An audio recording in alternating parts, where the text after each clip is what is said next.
Good morning, ma'am. Good morning. Good morning all of you.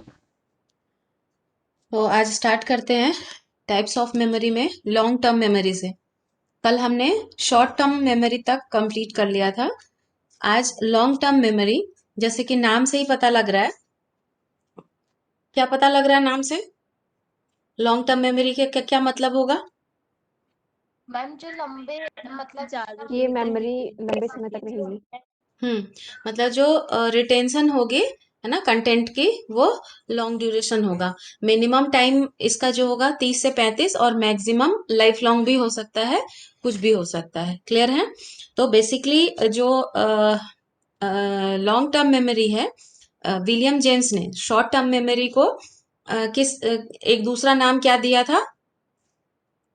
Primary memory. उन्होंने long term memory को secondary memory भी बताया। याद रखेंगे, विलियम जेम्स ने शॉर्ट टर्म मेमोरी को प्राइमरी मेमोरी कहा था, और विलियम जेम्स ने ही लॉन्ग टर्म मेमोरी को क्या कहा? Secondary memory. या गौण स्मृति भी कहा। ठीक। अब इसमें किसी पाठ को, किसी घटना को मिनिमम जो है वो 30 सेकेंड तक याद, मिनिमम 30 सेकेंड तक, और मैक्सिमम लाइफ लॉन्ग हो सकता है। अधिक से अधिक कितने भी अवधि हो सकते हैं, इसकी कोई सीमा, समय सीमा बाधित नहीं होती है। ठीक। जैसे आप किसी क्वेश्चन को देख के कहते हैं कि ये प्रश्न जो है हमारे पिछले साल के प्रश्न में भी, क्वेश्चन पेपर में भी आया था। यानी कि एक साल पहले जो क्वेश्चन आपने अपने क्वेश्चन पेपर पे देखा था, वही क्वेश्चन आज आपको देख करके वो इवेंट, वो घटना याद आ जाए, तो यह एग्जाम्पल होगा किस चीज का? लॉन्ग टर्म मेमोरी का। क्लियर है? Yes ma'am. ठीक। अब कोई मेमोरी लॉन्ग टर्म मेमोरी में कैसे कन्वर्ट हो जाती है? स्टार्टिंग प्रोसेस तो वही है, इनकोडिंग। ठीक है, संकेतन हुआ, प्रक्रिया तो वही है। स्टोरेज हो गया, रिट्राइवल होगा। तो कोई इसी प्रक्रिया से गुजर के कोई मेमोरी हमारी तत्कालिक हो जाती है, सेंसरी हो जाती है, शॉर्ट टर्म हो जाती है, और कोई लॉन्ग हो जाती है। तो वो क्या वजह हो सकती है, बता सकते हैं? रिपीटिशन हो सकता है क्या? हाँ बिल्कुल, अभ्यास का प्रभाव पड़ता है इस पे, रिपीटिशन का, रिहर्सल का प्रभाव पड़ता है। बिल्कुल सही। तो लॉन्ग टर्म मेमोरी के लिए आवश्यक शर्त क्या हो गई? कि इसका अभ्यास हम कई बार दोहराते हैं। दूसरा उदाहरण, जैसे कि हमारा अपना मोबाइल नंबर है, या हमारे बहुत करीबी का मोबाइल नंबर है। हालांकि हमारे मेमोरी पे हमारे गैजेट्स ने बहुत बुरा जो प्रभाव है वो डाला है। वो अभी हम पढ़ेंगे फैक्टर इन्फ्लुएंसिंग मेमोरी में, कि किस तरीके से कुछ जो गैजेट्स हैं, हमने अपनी मेमोरी को गैजेट मेमोरी में कन्वर्ट कर दिया है। ठीक है। तो इसके इसके बारे में भी बात करेंगे। मैं एक रिसर्च पढ़ रही थी, उसमें दिया है कि जो लाइफस्टाइल चेंजेस हो रहे हैं, वो लाइफस्टाइल चेंजेस की वजह से हमारी मेमोरी पे इसका, आगे डिस्कस कर लेते हैं इसको, हमारी मेमोरी पे इसका प्रभाव पड़ता है। आप मुझे उस टॉपिक में याद दिलाएंगे कि ये रिसर्च क्या था और क्या बताती है ये रिसर्च। अब ये लॉन्ग टर्म मेमोरी को कंप्लीट कर लेते हैं। ठीक है। तो किसी कंटेंट को, किसी घटना को, किसी पार्ट को लॉन्ग टर्म में कन्वर्ट करने के लिए ये आवश्यक शर्त हो गई कि हम उसका जो रिपीटिशन है वो बहुत बार करेंगे। और उदाहरण के तौर पे, जैसे हमारा अपना मोबाइल नंबर है, क्योंकि हम इसको बार बार कहीं ना कहीं लिखते हैं, कुछ करते, तो हमें ये बार बार हम इसको दोहराते रहते हैं, जिसकी वजह से क्या होता है कि हमें ये याद रहता है, ये हमारी लॉन्ग टर्म मेमोरी का हिस्सा हो जाता है। अब बात करते हैं इसके टाइप पे, कि लॉन्ग टर्म मेमोरी भी, जैसे कि हमने पीछे भी क्लासिफिकेशन पढ़ा है, तो लॉन्ग टर्म मेमोरी के भी दो टाइप होते हैं। ठीक है, कौन कौन से टाइप हैं लिख लीजिए। जो हमारे मनोवैज्ञानिक हैं, वार्टलेट, स्पेलिंग लिखिए, वार्टलेट, BARTLETT, बार्टलेट 2001, और स्क्वायर, SQUIRE, स्क्वायर 1987, है ना। इन्होंने कंटेंट के आधार पे, on the basis of content, content के आधार पे लॉन्ग टर्म मेमोरी के दो प्रकार बताएं। बार्टलेट और स्क्वायर ने on the basis of content हमारे लॉन्ग टर्म मेमोरी के दो प्रकार बताए हैं। पहला है डिक्लेरेटिव मेमोरी, और दूसरा है नॉन डिक्लेरेटिव मेमोरी, घोषणात्मक स्मृति और अघोषणात्मक स्मृति। बार्टलेट और स्क्वायर ने on the basis of content classify long term memory into two type, declarative memory and non declarative memory। ठीक, बात करते हैं पहले डिक्लेरेटिव मेमोरी क्या है। तो डिक्लेरेटिव मेमोरी में वैसी सूचनाएं होती हैं जिसके बारे में व्यक्ति आसानी से दूसरों को बता सकता है, जैसे कि गणित के नियम हो गए, है ना। किसी को आप बता सकते हैं, किसी देखी हुई घटना का हम वर्णन, डिक्लेयर मतलब हम उसका वर्णन कर सकें।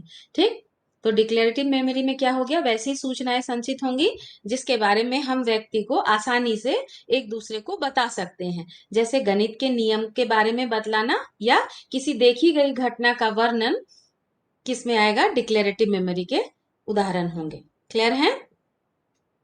अब आ जाते हैं नॉन डिक्लेरेटिव मेमोरी में। नॉन डिक्लेरेटिव में क्या होगा, अच्छा डिक्लेरेटिव को और भी नामों से जानते हैं, उसको लिख लीजिए। डिक्लेरेटिव को और भी नाम से जानते हैं, स्पष्ट स्मृति, स्पष्ट स्मृति, एक्सप्लिसिट मेमोरी,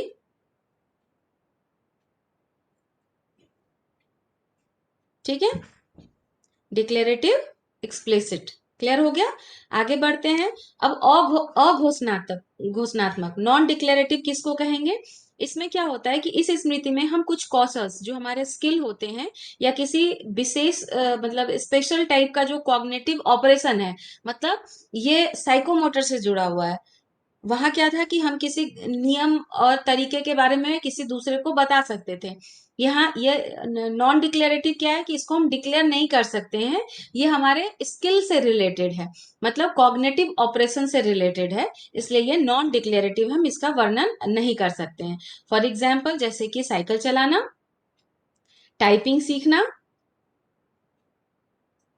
ठीक, इसे जैसे हमने डिक्लेरेटिव के अदर नाम बताए, वैसे ही नॉन डिक्लेरेटिव का दूसरा नाम है इम्प्लिसिट मेमोरी और स्पष्ट मेमोरी।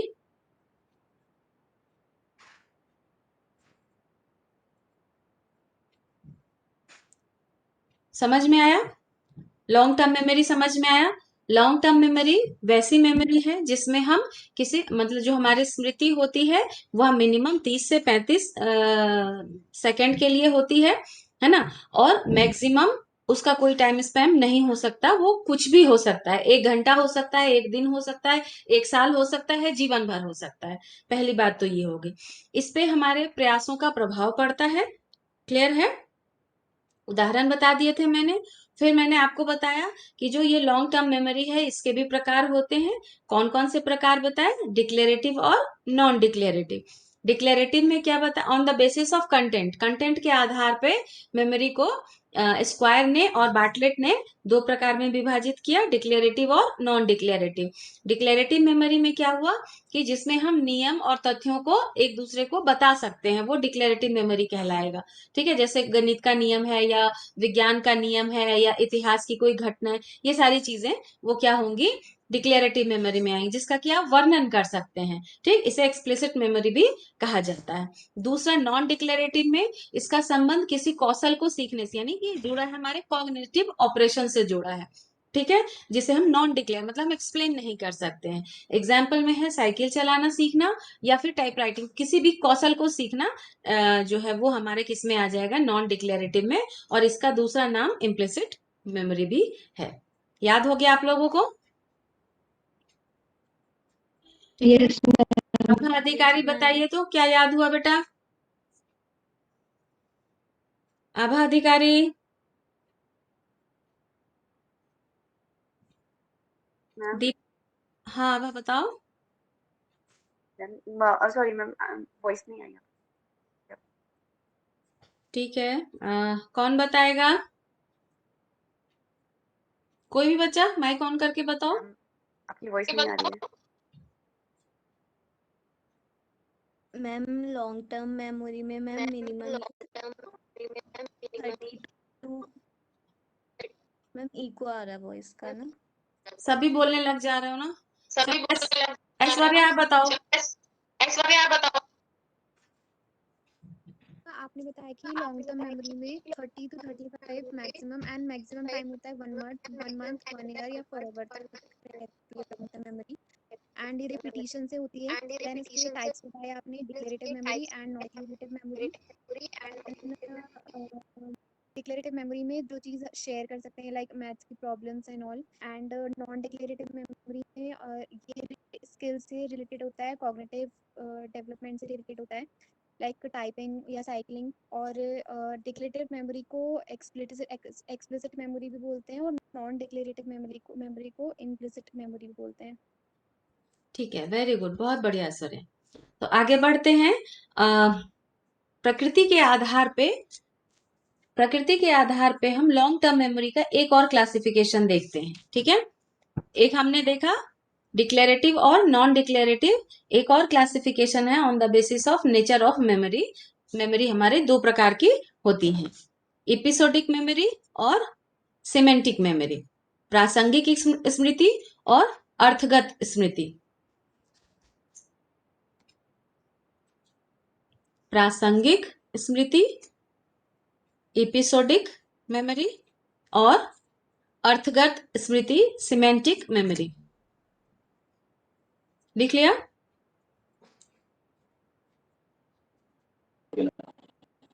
अब ये जो प्रासंगिक स्मृति है वो किसे कहते हैं?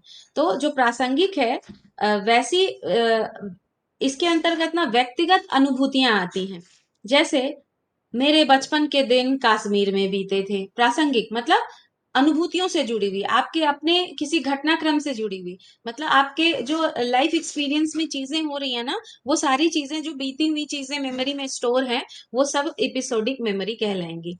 तो वैसी व्यक्तिगत अनुभूति और घटनाएं होती हैं जो स्थायी रूप से हमारे मस्तिष्क में व्यक्ति के साथ घटित हुई होती हैं और हमारे मस्तिष्क में रिटेन करती हैं, सस्टेन करती हैं। ठीक, तो उसको हम किस कैटेगरी में रखेंगे? एपिसोडिक या प्रासंगिक मेमोरी में रखेंगे। एग्जाम्पल में कहा कि मतलब एपिसोडिक मेमोरी का जो संबंध होता है, कब और कहां से इसका संबंध होता है, कि यह घटना कब घटी थी, यह घटना कहाँ घटी थी, वगैरह वगैरह। ठीक है, एपिसोडिक मेमोरी में। नेक्स्ट है हमारा, एग्जाम्पल के तौर पे देख लीजिए कि जैसे आप कहें कि आपके बचपन के दिन या आपके बचपन के स्कूल में ये घटनाक्रम, ये सारे उदाहरण जो होंगे वो सभी क्या होंगे? एपिसोडिक मेमोरी के उदाहरण होंगे। दूसरा आ जाते हैं हम, आवाज नहीं आ रही? यस मैम, बीच में आपका मैम बीच में कट गया था। ओके, अभी रिपीट कर देती हूँ, मुझे लगा कि सभी बच्चे कहाँ गायब हो गए हैं। कोई बात नहीं, हम एपिसोडिक को ही डिस्कस कर रहे हैं। एपिसोडिक मेमोरी, प्रासंगिक मेमोरी का संबंध जो होता है व्यक्तिगत अनुभूतियों से होता है। व्यक्तिगत अनुभूतियों से यानी कि जो हमारे साथ अभी से पहले जितने भी घटनाक्रम हमारे साथ हुए हैं और स्थायी रूप से हमारे मस्तिष्क में रहते हैं, इसे हम एपिसोडिक मेमोरी कहते हैं। एपिसोडिक मेमोरी एक्चुअली कब और कहां से संबंध है, मतलब कोई घटना या कोई चीज कब मैम हुई थी। आवाज नहीं आ रही है। ऐश्वर्या आ रही है बेटा अब आवाज? यस मैम आ रही है। हाँ, अब तो कनेक्टेड दिखा रहा है बेटा, आप अपना नेट चेक करो। परेशान मत होइए, रिकॉर्डिंग तो भेज ही दूंगी मैं। ठीक है, तो एपिसोडिक जो मेमोरी होती है हमारी, उसका संबंध कब और कहां से होता है। कब और कहां से इसका संबंध होता है? दीक्षा कह रही है उन्हें कुछ सुनाई नहीं दे रहा है। दीक्षा अभी सिर्फ देखो और रिकॉर्डिंग भेज देती हूँ मैं, ठीक है। एपिसोडिक मेमोरी का संबंध कब और कहां से होता है, कोई घटना कब घटित हुई और कब घटित हुई और कैसे घटित हुई, कहाँ घटित हुई, ये सारे प्रश्नों का जो उत्तर है वो सब हमारे एपिसोडिक मेमोरी का काम है। क्लियर हो गया? ठीक, जैसे मुकेश बताएंगे। मुकेश, आपने हाई स्कूल कहाँ से किया? भिकिया सेन। तो अभी भिकिया सेन बोलते और स्कूल के बारे में पूछते, बहुत सारी बातें आपके दिमाग में आ गई होंगी, स्कूल से रिलेटेड वो घटनाक्रम, बहुत सारी चीजें। तो ये जो हमारे मेमोरी में हमारे जो व्यक्तिगत अनुभव हैं, वो सब हमारे एपिसोडिक मेमोरी यानी प्रासंगिक स्मृति हैं। ठीक, दूसरा आता है हमारा अर्थगत स्मृति। अर्थगत यानी सिमेंटिक। इस तरह की जो स्मृति होती है उसमें बालक शब्दों को, संप्रत्यय मतलब कॉन्सेप्ट को, एक्चुअली ये हमारे अंदर का गूगल है, इंसाइक्लोपीडिया है। ठीक है। जितना कुछ भी इंफॉर्मेशन हम रिसीव करते हैं, जो कुछ भी बचपन में हमने नंबर सीखा था 1 to 100, है ना, हमने अल्फाबेट सीखा था, या अब बड़े होके जो कुछ भी आप पढ़ते लिखते सुनते समझते जो भी इंफॉर्मेशन आप लेते हैं वो सभी आपके अर्थगत स्मृति में आ जाता है। यानी कि जितनी चीजें आप इंफॉर्मेशन जो रिसीव कर रहे हैं वो सब आपका क्या है, सिमेंटिक मेमोरी है। क्लियर है? जैसे बचपन में सीखा था CAT कैट, कैट मीन्स बिल्ली, APPLE एप्पल, एप्पल मीन्स सेब, तो ये कॉन्सेप्ट ले रहे थे आप, ठीक है। What is cell, what is force, है ना, तो ये जो कुछ भी कॉन्सेप्ट आप ले रहे थे वो सभी आपके सिमेंटिक मेमोरी के टाइप थे। क्लियर हो गए? तो हमने आज लॉन्ग टर्म मेमोरी को पढ़ा। लॉन्ग टर्म मेमोरी वैसी मेमोरी को कहते हैं जिसमें हमारी मेमोरी लॉन्ग टाइम तक रिटेन करके हम अपनी स्मृतियों को, अपने कंटेंट्स को रख सकते हैं। मिनिमम 30 सेकेंड से लेकर के मैक्सिमम कुछ भी हो सकता है। इस पे हमारे हमारे अभ्यास का प्रभाव पड़ता है। इसकी वजह से ही कोई कंटेंट जो है वो लॉन्ग टर्म मेमोरी में कन्वर्ट हो जाती है। ठीक है। इसके प्रकार हमने पढ़े, दो वर्गीकरण देखा हमने, on the basis of content और on the basis of nature. On the basis of content हमने कौन कौन से 2 टाइप देखे, डिक्लेरेटिव और नॉन डिक्लेरेटिव देखे, है ना। दूसरा हमने देखा on the basis of content nature, episodic और सिमेंटिक देखा। ठीक है, उसके एग्जाम्पल हमने देख लिए। तो आज हमारा ये कंप्लीट होता है लॉन्ग टर्म मेमोरी।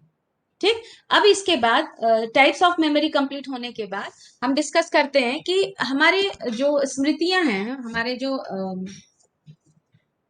कुछ भी हम सीखते सुनते समझते हैं उनमें कौन कौन से पहले फैक्टर पढ़ लें, पहले हम पढ़ लेते हैं मेथड।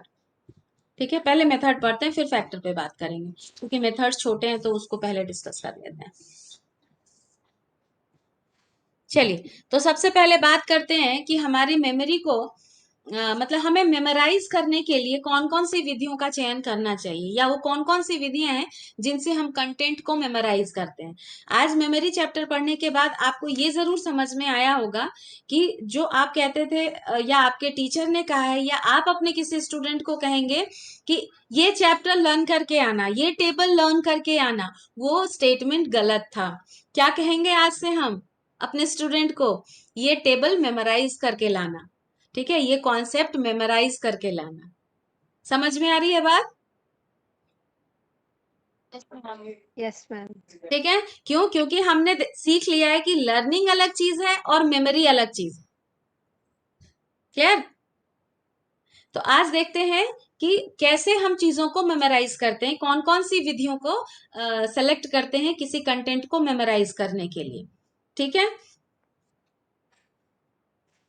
ये कौन है जो बगल में कोई बैठा है जिसको देख के मुस्कुरा रही है? गरिमा, बेटा इतनी हंसी क्यों आ रही है तुम्हें?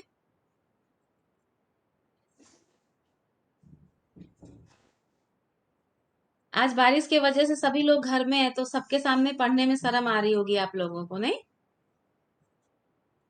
चलिए, कोई बात नहीं। ऐश्वर्या के भी आगे पीछे लगता कोई है, बहुत शांत होकर बैठ गई हैं।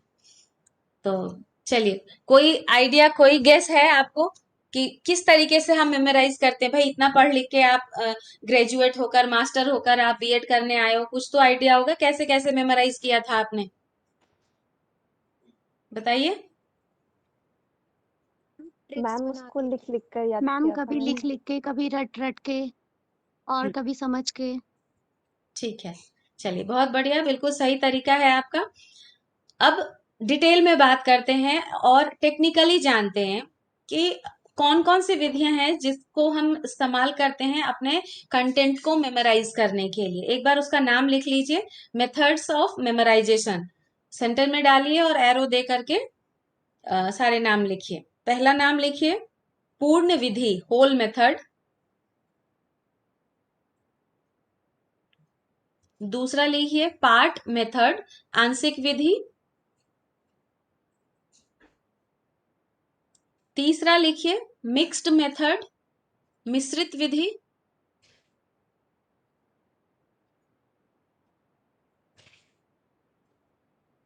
चौथा लिखिए विराम विधि, स्पेस मेथड।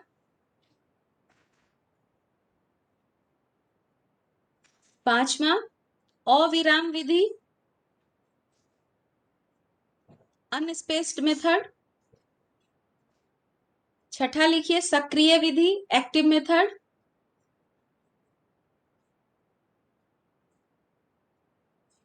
'निष्क्रिय विधि 7वां, पैसिव मेथड।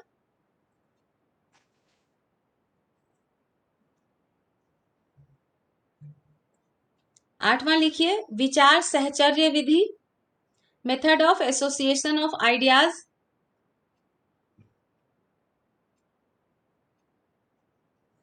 9th वाचन विधि, रेसिटेशन मेथड।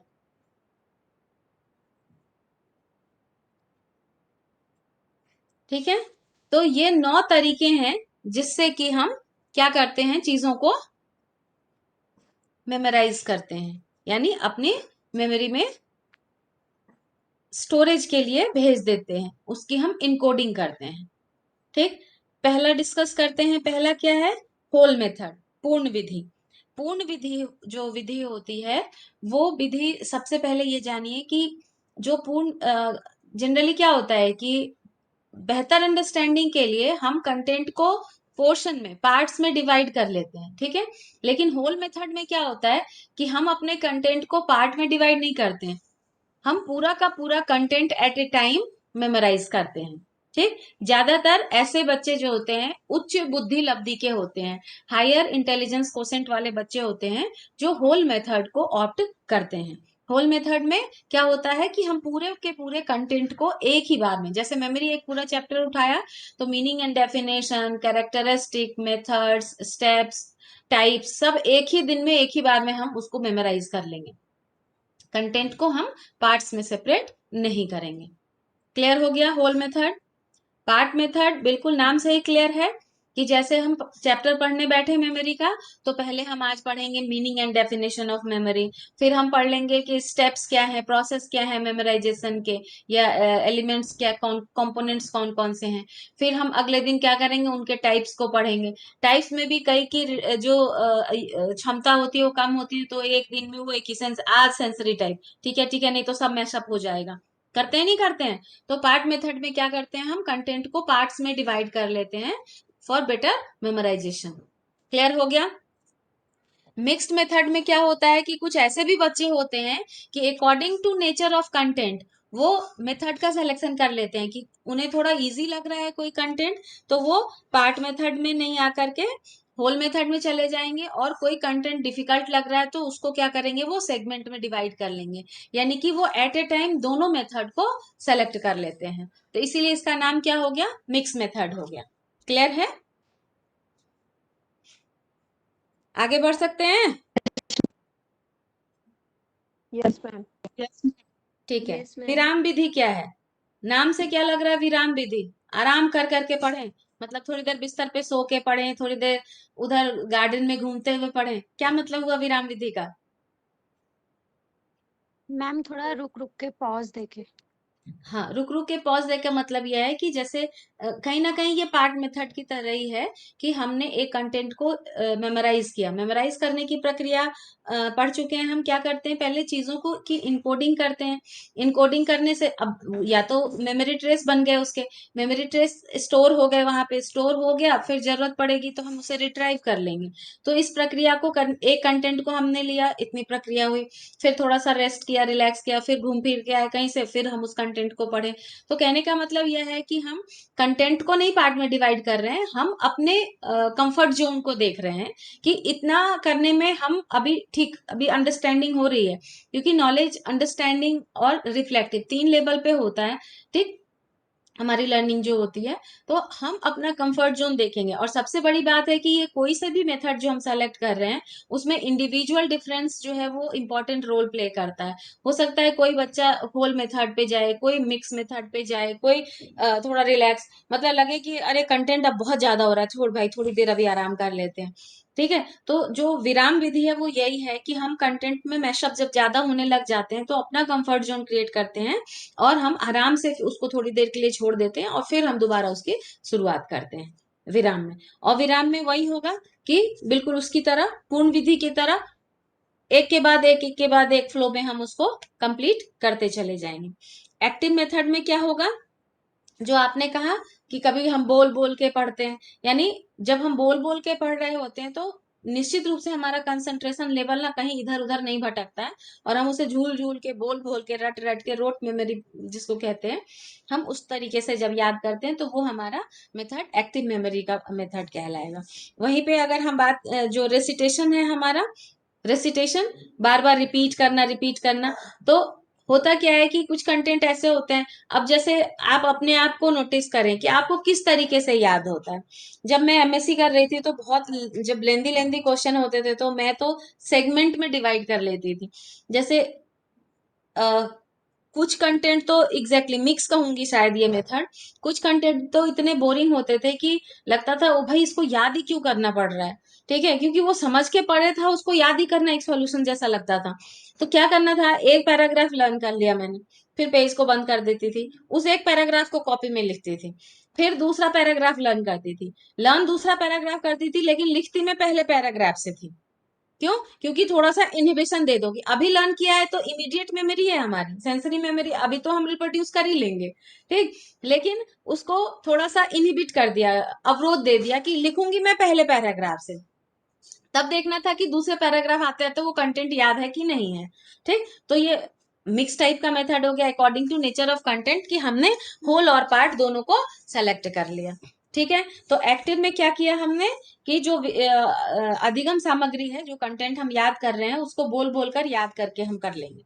निष्क्रिय में क्या होगा, निष्क्रिय में वैसे बच्चे इसका जिनका की कॉग्निशन लेवल हाई होता है, वो क्या करते हैं, कंटेंट को माइंड में रख लेते हैं, और काम वो कुछ भी कर रहे होते हैं उनका कंटेंट उनके माइंड में रिपीट हो रहा होता है, अनकॉन्शियसली उस कंटेंट को वो रिपीट कर रहे होते हैं और मेमोराइज कर रहे होते हैं। तो एक्टिव के अगेंस्ट पैसिव क्या, कि कंटेंट उनके सामने भी नहीं है, मेमोरी में है, और उसको वो बार बार रिवाइज कर रहे हैं।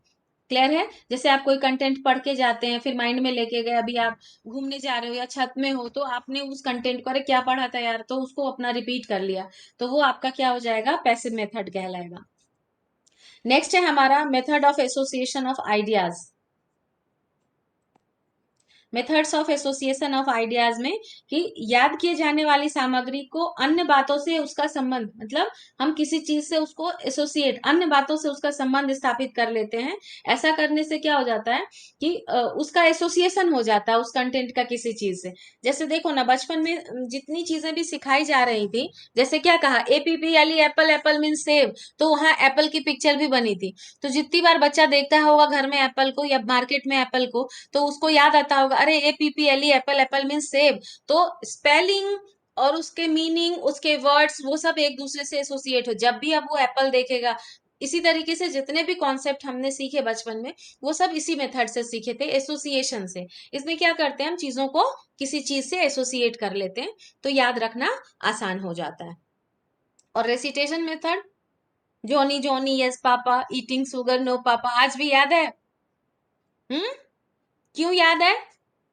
क्योंकि हमने इसको रिसाइट किया था, बहुत बार दोहराया था, ठीक। टेबल्स हमें याद है, तो जो रेसिटेशन है मेथड, वो क्या है कि हम उसको बोल बोल के रिसाइट कर करके लर्न करते हैं, और मेमोरी में उसकी कोडिंग ऐसी बन गई, और कहीं ना कहीं एसोसिएशन भी। याद करो ना, जब टीचर याद करा रहा था ट्विंकल ट्विंकल लिटिल स्टार, तो उनने एक्शन भी बताए थे, ट्विंकल ट्विंकल लिटिल स्टार।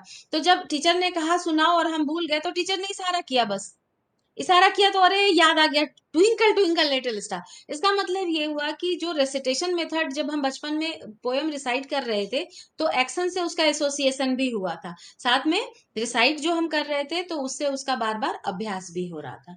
तो ये 8 या 9 विधियां हैं जिनसे हमारे प्रोसेस ऑफ मेमोराइजेशन कंप्लीट होते हैं। किसी को कुछ ना समझ में आया हो तो पूछ लो। अनस्पेस्ड वाला है, क्या था?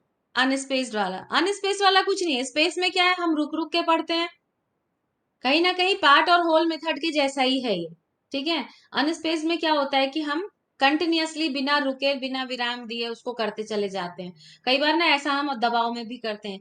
अब पता चला कि हमारी मेमोराइजेशन का टाइप तो स्पेस का है, रुक रुक के याद करते हैं, लेकिन भैया जब अगले ही दिन एग्जाम होगा तो ये अनस्पेस मेथड तो लगाएंगे नहीं, स्पेस मेथड तो लगाएंगे नहीं, अनस्पेस को ही लगाना पड़ेगा।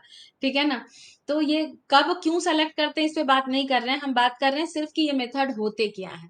ठीक है। अभी आपको बीएड में ये पढ़ना ही नहीं है कि हम कब कौन सा मेथड को सेलेक्ट करते हैं। हम ज्यादा से ज्यादा पढ़ेंगे कि फैक्टर जो आपके मेमोराइजेशन को इन्फ्लुएंस करते हैं वो कौन कौन से हैं। ठीक है। तो कल हम डिस्कस करेंगे factor influencing the process of memorisation. ठीक है। आज हमने लॉन्ग टर्म मेमोरी पढ़ा और उसके टाइप देखे on the basis of content and on the basis of nature. उसके बाद हमने मेथड्स ऑफ मेमोराइजेशन देखा। ठीक है। किसी को कोई दिक्कत है? किसी को कुछ पूछना है? बहुत बढ़िया, सब सारी बातें समझ में आ गई है, अच्छे बच्चे हैं आप लोग। तो आज की क्लास यहीं पे समाप्त करते हैं, है ना। मैम